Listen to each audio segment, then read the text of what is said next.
আবারও চলে এসেছি তোমাদের জন্য ল অ্যান্ড দ্য সিটি ড্রামার দ্বিতীয় এপিসোডের এক্সপ্লেন নিয়ে। তাহলে চলো শুরু করা যাক। হিয়ন যখন হেজির দিকে অবাক হয়ে তাকিয়েছিল তখন হেজি বলে, তুমি কি আমাকে চিনতে পেরেছো? এটা বলে নিজের হাত বাড়িয়ে দেয়। তখন হিয়ন বলে, আমি তোমাকে চিনতে পারিনি। এটা শুনে হেজি অবাক হয় এবং বলে, সত্যিই আমাকে চিনতে পারোনি? তখন হিয়ন বলে, তোমার ফেসটা অনেক সিমিলার, অনেক পরিচিত লাগছে, কিন্তু আমি তোমাকে চিনতে পারছি না। এরপর সবাই হেজিকে ওয়েলকাম করে। হেজি আসলে খুবই প্রাণবন্ত একটি মেয়ে ছিল, সবার সঙ্গে খুব সহজে বন্ধুত্ব হয়ে যেত। এখানে হেজির গ্লাস একদম ভরা ছিল আর হিয়নের গ্লাস একদম ফাঁকা ছিল, তাই হেজি নিজের ড্রিঙ্কস হিয়নের গ্লাসে ঢেলে দেয়। হেজির এরকম আচরণ দেখে সবাই একটু অবাক হয়। হিয়ন বারবার হেজির দিকেই তাকিয়েছিল আর এটা ওরা সব বন্ধুরা লক্ষ্য করে। তখন মন তো বলেই ফেলে যে তোমরা কত বছর আগে ডেট করেছিলে। তখন হেজি বলে, আমরা আসলে হংকং এ একসঙ্গে পড়াশোনা করার সময় ডেট করি। আমি স্কুলে পড়তাম আর হিয়ন ল পড়তো। তখন হিয়ন বলে, আমার কিছুই মনে নেই। তখন মন বলে, 2 বছর আগেই তো তোমরা ডেট করেছো, এত তাড়াতাড়ি কিভাবে ভুলে গেলে? এরপর আমরা ওই বিল্ডিং এর ওনারকে দেখতে পাই, যার নাম ছিল হিয়ং মিন। সে এখানে মিটিং এ এসেছে আর এখানে সবাই ছিল লয়ার আর প্রত্যেকেই ওই 5 জনের বস ছিল। তখন হিয়ং মিন বলে, আমি তোমাদের একটা প্রস্তাব দিতে এসেছি। তোমরা সবাই একসঙ্গে কাজ করো আর একটা সংস্থা তৈরি করো যেখানে একটা ল ফার্ম থাকবে আর এটার নাম থাকবে ল ফ্রম হিয়ং মিন। এরপর আমরা হেজিকে দেখি। সু আর চ্যাং হেজিকে জিজ্ঞাসা করে, তোমরা কবে ডেট করেছো? তখন হেজি বলে, আমরা প্রায় 10 বছর আগে ডেট করেছি আর হিয়ন আমাকে প্রমিস করেছিল যে সে আমার সঙ্গে কোরিয়ায় সিওলে দেখা করবে, কিন্তু এটাতে এখন ভুলেই গিয়েছে। তখন হিয়ন বলে, আমি তো অনেকের সঙ্গে ডেট করেছি, এত আগের কথা আমার মনে নেই, তাই আমি কিছুই বলতে পারছি না। এটা শুনে হেজির অনেক রাগ হয়। এরপর আমরা ওদের বসদের দেখি। তখন তারা জিজ্ঞাসা করে, এতে আপনার লাভ কি? তখন হিয়ংমিন বলে, এখানে আমার কোনো লাভ নেই, এখানে শুধু আমার নামটা ইউজ হবে। এরপর আমরা দেখি ওরা সবাই খাবার খেয়ে বের হয়ে যায় আর যার যার মতো সবাই চলে যায়। এরপর আমরা হিয়নকে দেখি, সে কিছু একটা ভাবতে থাকে। এরপর নিজের বাড়িতে পৌঁছে যায়। সেখানে হিয়নের বাবা হিয়নের জন্য অপেক্ষা করছিল। ওর বাবা ওকে খাবার খাওয়ার কথা বলে হিয়ন বলে, আমি রাতে খেয়ে এসেছি, এটা বলে নিজের রুমে চলে যায়। এরপর আমরা হেজিকে দেখি। হেজি তখন অনেক রেগেছিল। এরপর নিজের ফোন বের করে এবং নিজের ছবি দেখে আর বলে, আমি তো দেখতে অনেক কিউট, তাহলে আমাকে ভুলে যাওয়ার কারণ কি? এটা ভেবে আরো রেগে যায়। দৃশ্য পরিবর্তন হয় এবং পরদিন সকালে আমরা হিয়নকে দেখি। সে অফিসের কাছে আসতেই সেখানে হেজিকে দেখতে পাই। হেজি একটি লোকের সঙ্গে কথা বলছিল। এটা দেখে হিয়ন অফিসে চলে যায়। সেখানে গিয়ে দেখতে পাই হেজি সবার জন্য খাবার নিয়ে এসে মনকে দিচ্ছে। এরপর মন ভেতরে আসে আর তার হাতে কফি দেখতে পাই। আসলে ওদের দুজনের জন্য হেজি কফি নিয়ে এসেছে। তখন হিয়ন বলে, তুমি জানো না আমি এগুলো পছন্দ করি না, আর কফিটাও আমার একদমই পছন্দ না। তখন মন বলে, নিলে কি এমন হবে? এটা শুনে হিয়ন কফি নিয়ে নেয়। এরপর মন আবার এসে কফিটা নিয়ে নেয় এবং বলে, তোমার খেতে হবে না।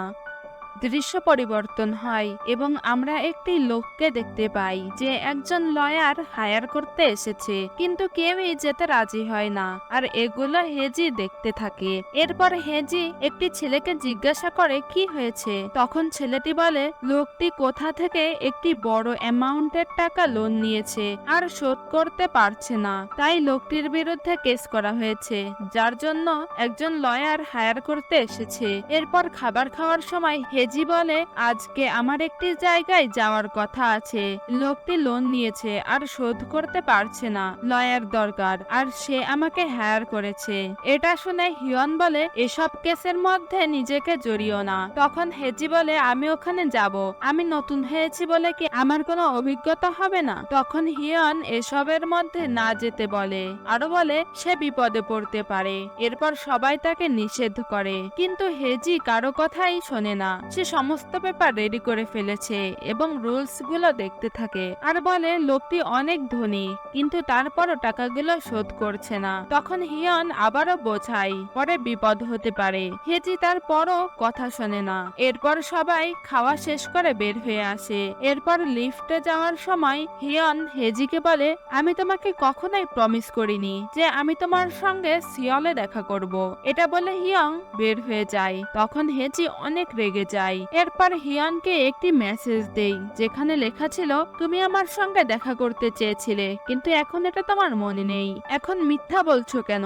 এটা দেখে হিয়ন সঙ্গে সঙ্গে অ্যান্সার দেই, যেটা দেখে হেজি আরো রেগে যায়। এরপর নিজের কলম নিয়ে হিয়নের নাম কেটে সেখানে পাগল লিখে দেয়। পরবর্তী দৃশ্যে আমরা দেখতে পাই ওই লোকটি তার দুটি বাচ্চা নিয়ে লুকিয়ে থাকে আর দরজায় তার প্রতিবেশী একটি লোক থাকে। তখন দরজা খুলে লোকটি বলে, এখানে আমি থাকি, তোমরা কার খোঁজে এসেছো?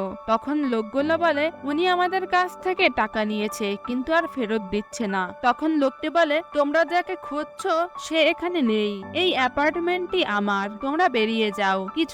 কিছুতেই ঘরে ঢুকতে দেয় না আর ধাক্কা দিয়ে বের করে দেয়। এরপর টাকা ধার নেওয়া ব্যক্তি বের হয়ে আসে এবং তার প্রতিবেশীকে ধন্যবাদ জানায়। এরপর সেই ব্যাংকের ম্যানেজার হিয়নের সঙ্গে দেখা করতে আসে এবং বলে, আমি ওই লোকটির বিরুদ্ধে কেস করতে চাই, সে আমাদের কাছ থেকে টাকা নিয়েছে আর ফেরত দিচ্ছে না। এরপর হিয়ন ব্যাংকের ম্যানেজারকে সব নিয়ম বুঝিয়ে দেয়। তখন লোকটি হিয়নের দিকে হা করে তাকিয়েছিল, কারণ হিয়ন এত দ্রুত সবকিছু বলছিল যে লোকটির মাথার উপর দিয়ে সব চলে যাচ্ছিল। এরপর ব্যাংকের ম্যানেজার বলে, ঠিক আছে, তুমি যেভাবেই পারো শুধু আমার টাকাগুলো উদ্ধার করে দাও। তখন হিয়ন বলে, ঠিক আছে, আমি আমার সর্বোচ্চ চেষ্টা করব।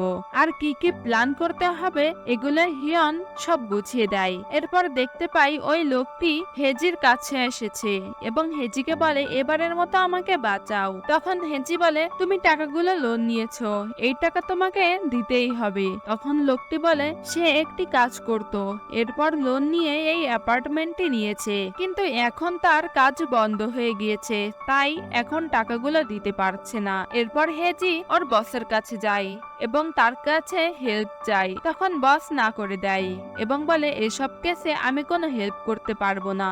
এরপর আমরা সু এবং তার বসকে দেখতে পাই, তারা লিফটের জন্য দাঁড়িয়েছিল।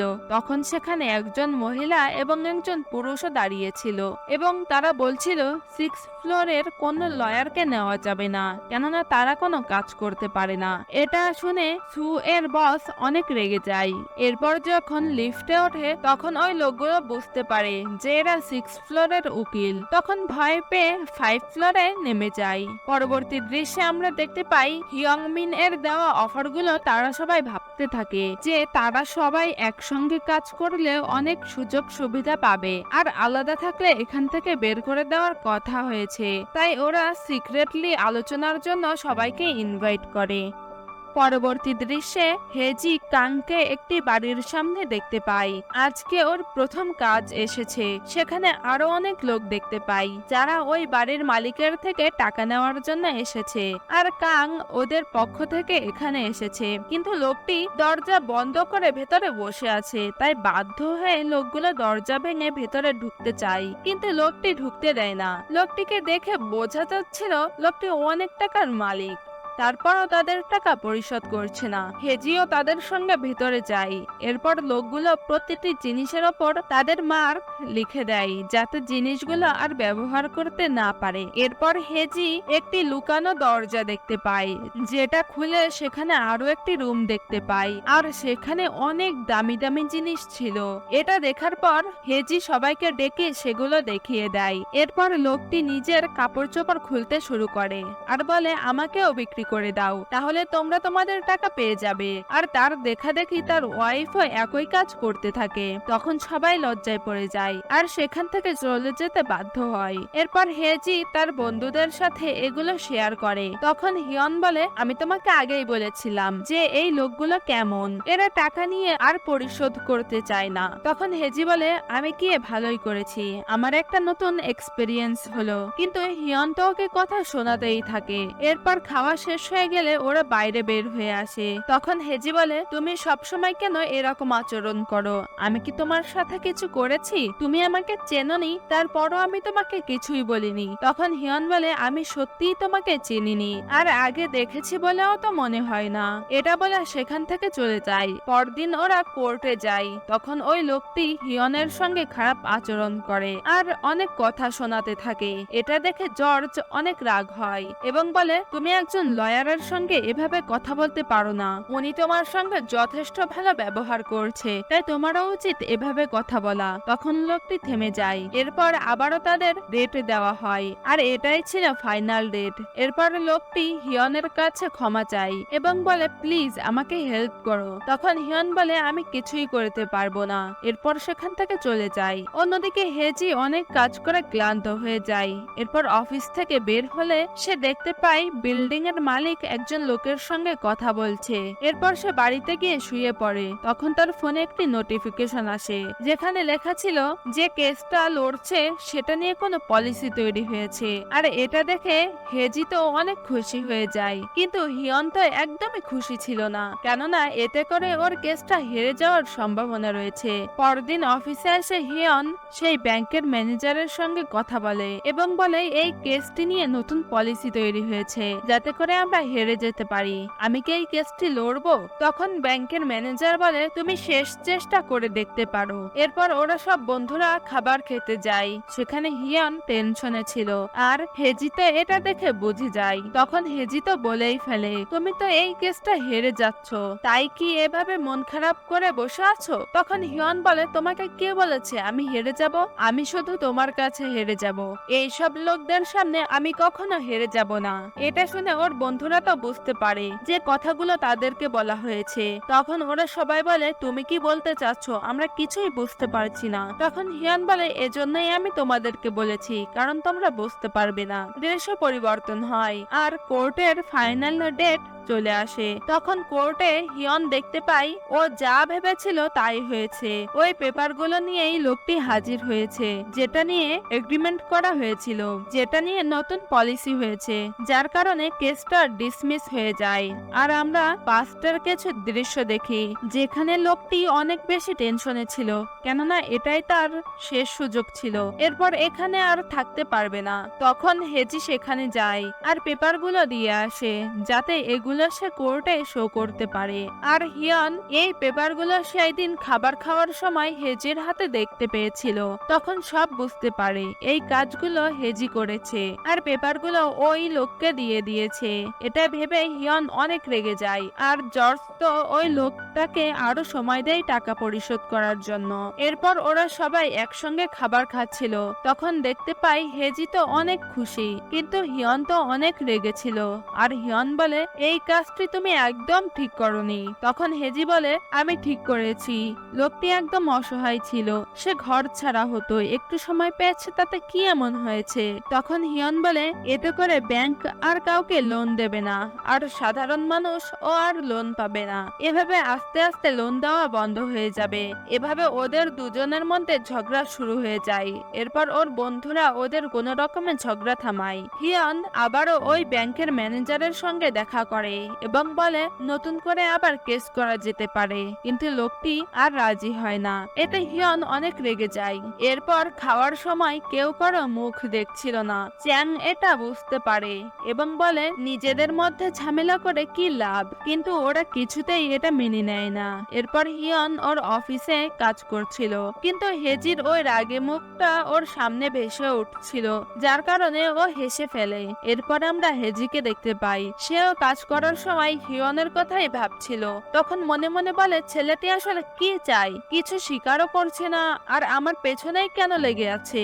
এটা ভাবতে ভাবতে ও পাশে থাকা একটি স্টেডিয়ামে চলে যায়। এরপর কিছু সময়ের জন্য সেখানে বসে থাকে। এরপর আমরা দেখতে পাই মনের কাছে একটি ইমেইল আসে, যেটা ল ফ্রম হিয়ংমিনের ইমেইল ছিল। সেখানে লেখা ছিল যে ওদের কাজগুলো আর এরকম থাকবে না, সব এক হয়ে যাবে। এটা দেখার পর ও ওর বসের রুমে যায়।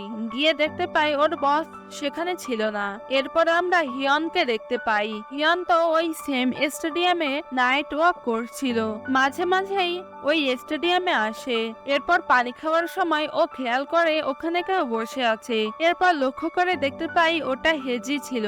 এরপর ওর আগের কথাগুলো মনে করতে থাকে, কিভাবে হেজিকে না চেনার কথা বলেছিল। এরপর আমরা পাস্টের একটা ঘটনা দেখতে পাই, যেখানে হিয়ন হেজিকে কিস করছে। হিয়নের তো সবকিছু মনে আছে, কিন্তু কিছুই স্বীকার করছে না। হয়তো এর পেছনে কোনো কারণ আছে, যেটা আমরা পরে জানতে পারবো। আর এই সুন্দর মুহূর্তে এসেই এই এপিসোডটি এখানে শেষ হয়ে যায়। ভিডিওটি যদি তোমাদের কাছে ভালো লেগে থাকে তাহলে একটি লাইক দিয়ে যাও, আর পরবর্তী এপিসোডের জন্য আমাদের কমেন্টে বলে যাও, আর আমাদের চ্যানেলের সঙ্গেই থাকো।